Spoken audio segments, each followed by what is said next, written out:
Hey guys, so this here is my very first diary. Now the very first diary entry that I ever wrote was on Christmas in 2006. I even used a bit of red and green ink to write my first diary entry, and I used one of those pens that had all the different colors on them, and every time you pressed a new tab you got a new color. Those are pretty cool. But I'm so thankful that I have been writing now for 14 years almost, and I'm thankful that I started writing all those years ago because now I have like a whole collection of like personal history. I get to go back and read fond memories, maybe some sad memories, but I get to see how my life has changed. I get to go back and read on things that have happened. I can go back and read what I've done on Christmas every year, you know? It's just some cool stuff.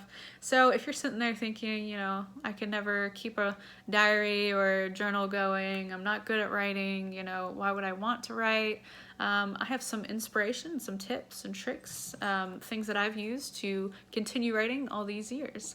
So one thing that I do is remember how awesome it is to be able to have all these memories to go back and read on. So that's the first thing that you can do, is think about how awesome it would be to have like a collection of personal history, to go back and read on things that you did with like friends or family and all that cool stuff. Another thing is find yourself some books that you think are cool looking or that may have sentimental value to you. This one used to be a book that my great-grandmother had, and when she passed away, it became even more special to me because it reminds me of her. It makes me really happy when I see it. So make writing fun somehow and find all these different books that you think are cool looking. This one here, my sister Madison gave to me for Christmas last year, and it looks like the little Beauty and the Beast tape. Oh, it's upside down. There you go. That's kind of cool. You even got the little explanation thing here on the back of Beauty and the Beast. So I think this is really cool. This is the book that I'm currently writing in. I like to go to Barnes & Noble and find books because they have some really cool books. I've also gone to like Walmart and other places that carry books. You can go to antique stores also. They have books. This one here has normally has a lock on it, but I have the lock somewhere else, so it's not necessarily off limits. But I just thought it was kind of a cool book. The inside of it here with the little keys, those are kind of cool.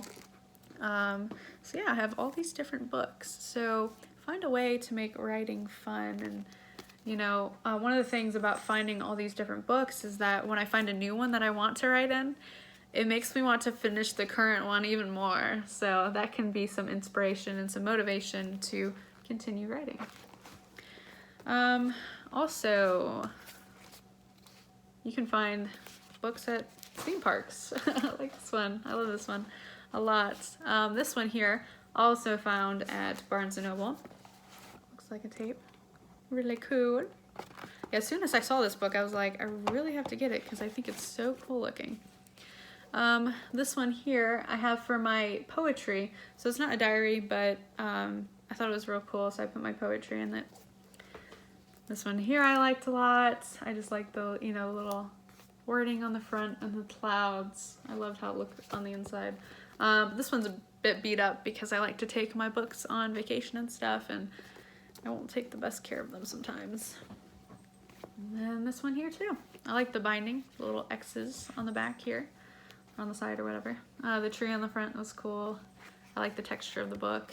It's a really cool book, so this one took me quite some time to finish because there's a ton of pages. Actually, I number all my pages, so this one was 224 pages, so like a novel basically, almost. But yeah, so find ways to make your writing fun. Find books, like I said. Another way is to find some stickers, some cool stickers to put in there. I have like stickers for holidays, so these are like little like Valentine's Day stickers. Every time a new holiday rolls around, like Halloween or Christmas or whatever, I'll get stickers for those holidays and put them in there. So it's kind of cool. You know, you can tell it's Christmas time in my diary because there's stickers or whatever.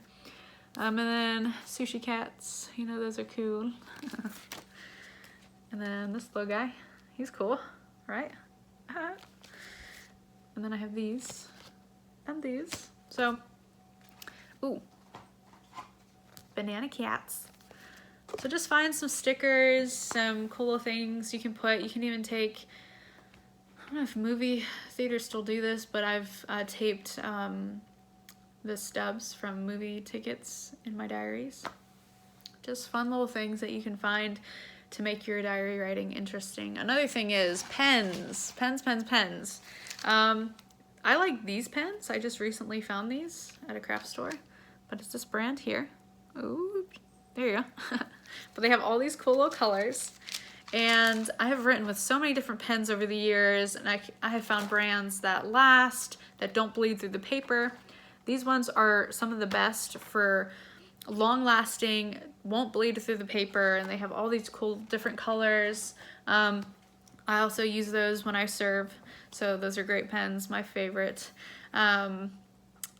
Yeah, so find some pens that are cool pens to write with. And if you want to do a little bit, you know, some writing that's a little more serious, then a good way to keep up writing is not to get discouraged. If you skip a few days or a few weeks, the next time you find time to write, just go write, you know? Another thing is finding stuff to write about. You can write about the way you feel, things you've gone through. You can even write about your day, even if it's a boring day, because years and years from now, you're gonna be living a different life. Your lifestyle is gonna change a bit. So then you can go back and read on how much your life has changed. You'd be like, wow, my life is boring now. Or my life was boring then, now it's hectic, you know? So you can go back and read on how easy life was at one point or whatever, you know? But that's how you can continue to write, is don't get discouraged. Just write when you can. And that's what I did when I first started writing was, you know, because I was so young, I just wrote when I could or when I felt like it.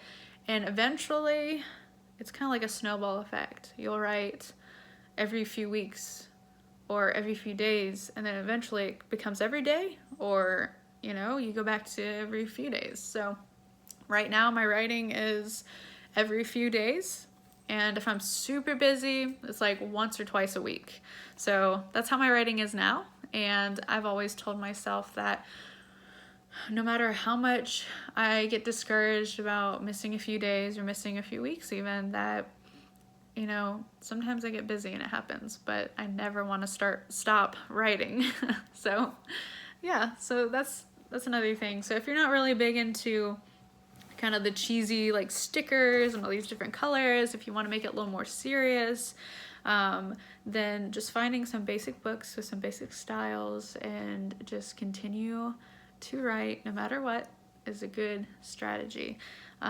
Just keep in mind that years from now, you will be so thankful that you started writing and that you can go back and read on all this like personal history, because it's really cool. And then your kids, your grandkids can read these things, and it's just a cool thing to like pass on to future generations too. So yeah, so writing is great. It's fun and it's enjoyable too. So I hope you guys like this video, and I hope you come back for more. And if you want to know anything else about my writing journey, my writing history, then just leave some comments. And yeah, so hope you guys like this video, and I hope you come back for more. Thank you. Bye-bye.